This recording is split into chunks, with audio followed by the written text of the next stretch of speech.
wamenyekanye nka Professor niga mu buhanzi bwa hip hop mu Rwanda, akaba yaranabaye n'umwarimu muri kaminuza y'u Rwanda, Karasira uzaramba Aimable yitabye Imana azize gufata imiti myinshi. Ubundi byari biteganyijwe ko Karasira arekurwa ku itariki ya 6 z'uku kwezi, akava muri gereza nkuru ya Mageragere, kuko igifungo cye cyari kirangiye. Ibitangazamakuru byinshi mu Rwanda nabyo byari byakomeje kwandika no kuvuga ko Karasira Aimable aza kurekurwa, ibindi nabyo bikavuga ko yarekuwe. Mbere yo kurekurwa ngo yaba yanyweye imiti myinshi yarasanzwe afata, ubundi ikamusinziriza. Iyo miti rero ngo niyo yamuhitanye, nk'uko bitangazwa n'urwego rushinzwe igorora mu Rwanda.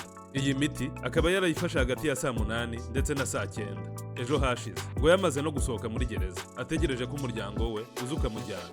Iyi miti ikaba ari y'uburwayi bwo mu mutwe.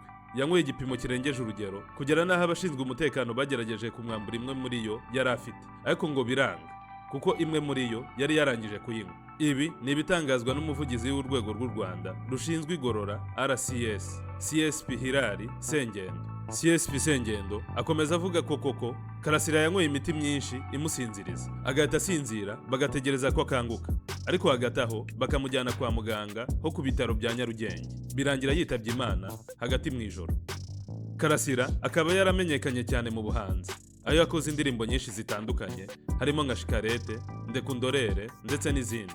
Akaba yarazwi kandi ku myambarire itamenyerewe ndetse n'amagambo akomeye ataravuzweho rumwe. Yamenyekanye kandi mu biganiro yakoranaga n'ibitangazamakuru bitandukanye ndetse n'imiyoboro ya YouTube yari iriho icyo gihe. Aha niho abantu batangiye kumumenya, baranamukunda cyane. Aha niho yanaje kugira imyitwarire yiswe idakwiye, yanaje kumwirukanisha muri kaminuza nkuru y'u Rwanda. Aha kandi twabibutsa ko yari umwarimu w'ikoranabuhanga muri kaminuza nkuru y'u Rwanda.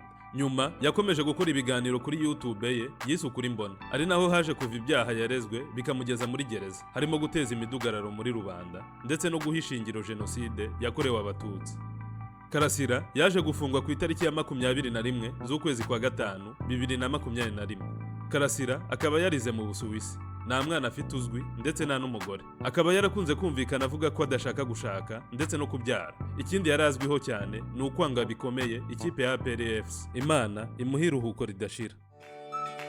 Mukande kuri subscribe batarabikora kugira ngo ibiganiro byacu bizaze bibageraho ku buryo bwihuse, kandi mwibuke kudukurikirana ku mbuga nkoranyambaga zacu nka Facebook, TikTok, Instagram ndetse na X. Hose dukoresha Hunter Park. Munasure website yacu isheja.com.